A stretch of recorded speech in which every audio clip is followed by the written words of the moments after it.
Opinião. Eu estava pensando que esses últimos 10 dias devem ter sido mesmo os 10 dias mais longos da vida de Cristiane B., suspensa e impedida, desde que foi abençoada pelo pai e ungida pelo temerário presidente para assumir um ministério no governo dos corruptos.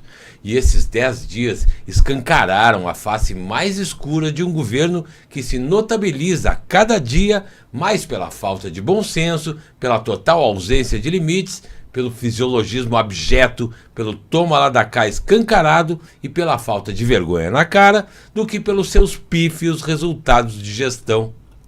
Porque nada mais pode explicar essa insistência indecorosa do governo em brigar com a justiça todo dia para manter a nomeação dessa senhora, filha de um corrupto confesso, a não ser a demonstração de que pouco importam a ética, o respeito, a moralidade ou a honestidade, e que a opinião da população de nada vale para um governo que pensa apenas em manter os seus privilégios o maior tempo possível e pagar a conta da cadeira mais alta da República das Bananas.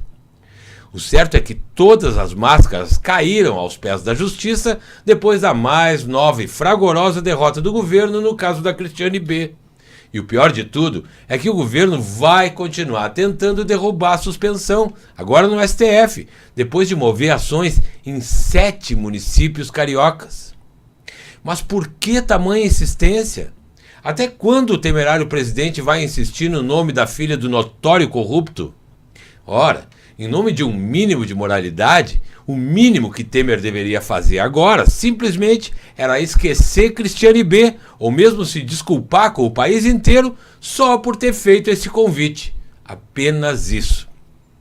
Porque parece mesmo incrível que o governo queira pagar deliberadamente por um desgaste político desse tamanho para nomear uma interina que vai ficar poucos meses no cargo. E se a gente ainda for pensar que a biografia da Cristiane B. não faz dela um nome acima de qualquer suspeita para assumir qualquer ministério, quanto mais o Ministério do Trabalho, então a gente precisa entender que a dívida com o delator do mensalão deve mesmo ser bem grande, né não? E não adianta ficar aqui dizendo que o episódio foi politizado pela justiça carioca e que blá blá blá para Tucano dormir, sempre empolerado no governo.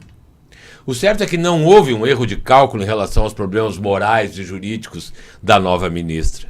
E também é certo dizer que a indicação dela não saiu só porque Temer simplesmente não sabe usar o Google. É claro que não. O furo é muito mais embaixo.